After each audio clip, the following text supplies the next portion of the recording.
സുനിൽ നമുക്കൊപ്പം ചേരുന്നു. ചൊവ്വര സുനിൽ, ഈ കേസുമായി ജാതി തട്ടിപ്പുമായി ബന്ധപ്പെട്ട് കൂടുതൽ തെളിവുകളാണ് ഇപ്പോൾ ന്യൂസ് 18 പുറത്തുവിടുന്നത്.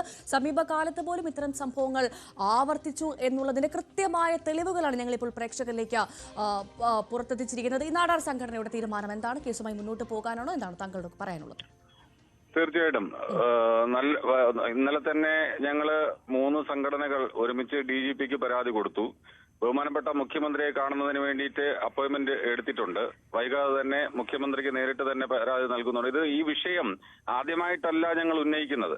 അത് വളരെ ശ്രദ്ധിക്കേണ്ട കാര്യമാണ്.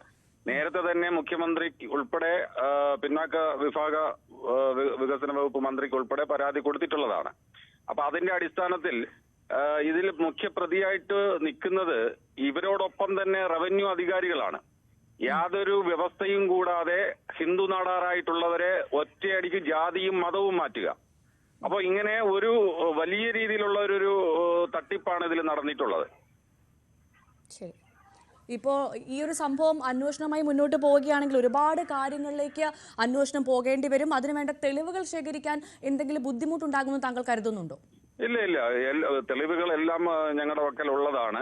അതുകൂടാതെ തന്നെ ഇവർ പറയുന്നത് ഈ 2010 ഒരു ഉത്തരവുണ്ടല്ലോ, അതായത് LC Nadar, LC മുക്കുവ, LC Ezhava തുടങ്ങി എന്തു തന്നെ ആ വാചകം തന്നെ നമ്മൾ ശ്രദ്ധിക്കണം. എന്തു തന്നെ സ്കൂൾ രേഖയിൽ രേഖപ്പെടുത്തിയിരുന്നാലും ബിഷപ്പ് നൽകുന്ന സർട്ടിഫിക്കറ്റിന്റെ അടിസ്ഥാനത്തിൽ വില്ലേജ് ഓഫീസർ ലത്തീൻ കാത്തലിക്സ് എന്ന് മാത്രമേ കൊടുക്കാവുള്ളൂ എന്നാണ്. കാര്യം ബിഷപ്പാണ് സുപ്രീം പവർ.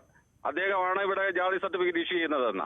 അപ്പൊ ഇവിടെ ഒരു പൗരന് കിട്ടുന്നുള്ള മൗലികമായിട്ടുള്ള അവകാശം എവരുടെ ഔദാര്യം ഉണ്ടെങ്കിലേ കിട്ടുള്ളൂ എന്നുള്ള ഒരു സ്ഥിതിയിലാണ് ഇവര് നിൽക്കുന്നത്.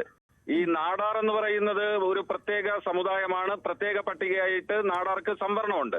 അതുപോലെ തന്നെ ഈഴവയ്ക്ക് 14% സംവരണമുണ്ട്.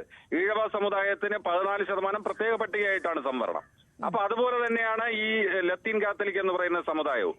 കൂടാതെ ഇവർ പറയുന്നത് വേറൊരു കാര്യമുണ്ട്. ഈ അവരുടെ സഭയിൽ പോകുന്ന നാടാർ, ഈഴവ തുടങ്ങിയ സമുദായാംഗങ്ങൾ ഉപവിഭാഗങ്ങളാണെന്നൊക്കെ. അത് എത്രത്തോളം ആധികാരികത ഉണ്ടെന്നുള്ളത് കൂടി നമ്മൾ പരിശോധിക്കണം. അങ്ങനെ ഒരു ഉത്തരവില്ല. ഈ നാടാർ സമുദായാംഗങ്ങൾക്കും മറ്റിതര സമുദായങ്ങൾക്കും ഈ സംവരണാനുകൂല്യം കൈപ്പറ്റണമെങ്കിൽ 1958 KSSR ചട്ടം ഭേദഗതി ചെയ്തുകൊണ്ടുള്ള ഉത്തരവിറക്കണം. ഈ ലത്തീൻ സമുദായ സംവരണത്തിൽ നാടാർ, ഈഴവ തുടങ്ങിയ സമുദായങ്ങൾ കൂടി സംവരണം അനുവദിച്ചുകൊണ്ടുള്ള അങ്ങനെ ഒരു ഉത്തരവ് ഇറങ്ങിയിട്ടില്ല. ഇത് ലത്തീൻ സമുദായത്തിന്റെ സംവരണമാണ്. സഭയ്ക്കോ വിശ്വാസ സമൂഹത്തിനോ സംവരണമില്ല. ഇവിടെ മതത്തിനോ സംവരണമില്ല. അപ്പൊ ഇവര് തെറ്റായ രീതിയിൽ പള്ളിക്കാണ് സംവരണം എന്നുള്ള വ്യാഖ്യാനത്തിലാണ് പാവപ്പെട്ട ഈ നിരവധിയായിട്ടുള്ള ആൾക്കാരെ തട്ടിപ്പിന് ഇരയാക്കുകയും അതുപോലെ തന്നെ മത്സ്യത്തൊഴിലാളി സമൂഹത്തിന്റെ ഈ സംവരണവും മറ്റ് ആനുകൂല്യങ്ങളും തട്ടിയെടുത്ത് അവരെയാണ് യഥാർത്ഥത്തിൽ ഒരു വലിയ രീതിയിൽ കബളിപ്പിച്ചിരിക്കുന്നത്. എത്രയോ ഈ സംഭരണ തട്ടിപ്പിന് കൂട്ടുനിന്നു എന്നുള്ള കാര്യം അത് വെളിയിൽ വന്നതോടുകൂടി അതിൽ നിന്ന് രക്ഷപ്പെടാനുള്ള ഒരു മാർഗം അല്ലെങ്കിൽ രക്ഷപ്പെടാനുള്ള ശ്രമമാണ്.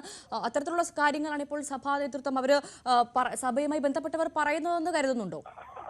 അതെ. കാര്യം ഇവര് ഈ ക്രിസ്തീയ, അതായത് ക്രിസ്തു മതവുമായി ബന്ധപ്പെട്ട് അല്ലെങ്കിൽ ക്രിസ്തുവിന്റെ അനുയായികൾ എന്നൊക്കെ പറഞ്ഞ് സ്നേഹവും സാഹോദര്യമൊക്കെ പറഞ്ഞ് പ്രഘോഷിച്ച് നടക്കുന്നു എന്ന് മാത്രമേ ഉള്ളൂ. ഈ ലോകത്ത് ഇങ്ങനെ നടക്കുന്ന ഇവരെല്ലാം ഭൗതികമായിട്ടുള്ള നേട്ടത്തിന് വേണ്ടി ഈ ചെയ്യുന്ന കാര്യങ്ങളാണ് ഇതെല്ലാം. രാഷ്ട്രീയ അധികാരം കൈയാളുക, അല്ലാതെ ഇവർക്ക് എന്താണ് ജാതി ഉണ്ടാക്കുകയാണോ ഇവരുടെ പണി? ഇവരുടെ പണി എന്ന് പറയുന്നത് ആത്മീയ സുവിശേഷ പ്രസംഗമല്ലേ, ആത്മീയത പ്രചരിപ്പിക്കുക എന്നുള്ളതല്ലേ. ആത്മീയത പ്രചരിപ്പിക്കുക എന്നുള്ളത് മാത്രമല്ല, അണികൾക്ക് പറഞ്ഞു കൊടുക്കുക എന്നുള്ളതാണ്, നല്ല വഴിക്ക് നടത്തുക എന്നുള്ളതാണ്. അല്ലാതെ ഇവർക്ക് പുതിയ ജാതി ഉണ്ടാക്കാൻ ഇവരെ ആരെയും ഏൽപ്പിച്ചിട്ടില്ലല്ലോ. ഇന്ത്യൻ ഭരണഘടനയിൽ ജാതി വ്യവസ്ഥ നിലവിലുണ്ട്. അത് പ്രത്യേക സ്വത്വത്തിന്റെയും പൈതൃകത്തിന്റെയും ഒക്കെ അടിസ്ഥാനത്തിലാണ് ഒരു ജാതി നിർണ്ണയിക്കുന്നത്. അല്ലാതെ ഇവരുടെ പള്ളിയിൽ വന്ന് പ്രാർത്ഥിച്ചാൽ ഉടൻ തന്നെ ഒരാളിന് സംവരണം കിട്ടുമെന്ന് പറഞ്ഞ് ഇവരുടെ പള്ളി സംവരണം വിതരണം ചെയ്യുന്ന കേന്ദ്രമല്ല ഈ സഭകൾ. അതുകൂടി ഇവർ മനസ്സിലാക്കണം. സംവരണം എന്ന് പറയുന്നതിന് കൈപ്പറ്റണമെങ്കിൽ പ്രത്യേകമായിട്ടുള്ള മാനദണ്ഡമുണ്ട്. ആ സംവരണം അനുവദിക്കപ്പെട്ടിട്ടുള്ള സമുദായങ്ങളുടെ ആ സമുദായങ്ങൾക്ക് പ്രത്യേകമായിട്ടും വിദ്യാഭ്യാസപരമായും സാമൂഹികപരമായിട്ടുള്ള പിന്നാക്കാവസ്ഥ പരിഗണിച്ചുകൊണ്ടാണ് പ്രത്യേക പട്ടികയായി സംവരണം അനുവദിച്ചിട്ടുള്ളത്. അതല്ലാതെ സംവരണം വിതരണം ചെയ്യുന്ന കേന്ദ്രങ്ങളല്ല സഭകൾ. അത് ഈ മതമേലധ്യക്ഷന്മാർ മനസ്സിലാക്കണം. അത് നേരത്തെ തന്നെ ഞങ്ങൾ ഇത് ഉന്നയിച്ചിട്ടുള്ളതാണ്. പക്ഷെ അത് ഇനി വളരെ നിയമപരമായ വലിയ പോരാട്ടത്തിലേക്കാണ് ഞങ്ങൾ പോകുന്നത്. ശരി, വളരെ നന്ദി ശ്രീ ചൊവ്വര സുനിൽ നാടാർ ഞങ്ങളോട് പ്രതികരിച്ചതിന്. എന്തായാലും ന്യൂസ് 18 പുറത്തുവിട്ട ഈ സംഭരണ ആനുകൂല്യം തട്ടിയെടുക്കാനായുള്ള ജാതിമാറ്റ തട്ടിപ്പ് എന്നുള്ള ആരോപണം, ആ വാർത്ത, അതിനുള്ള കൂടുതൽ തെളിവുകളാണ് ഞങ്ങളിപ്പോൾ പുറത്തുവിട്ടത്. സമീപ കാലയളവിൽ പോലും ഇത്തരത്തിൽ ജാതിമാറ്റം വ്യാപകമായി നടന്നു എന്നതിന്റെ തെളിവുകളാണ് ഇപ്പോൾ ഞങ്ങൾ പുറത്തുവിട്ടത്. നന്ദി. പ്രതികരിച്ച അതിഥികൾക്ക്. സാരംഗ് സുധാകരനാണ് വാർത്തയുടെ വിശദാംശങ്ങൾ പങ്കുവച്ചത്.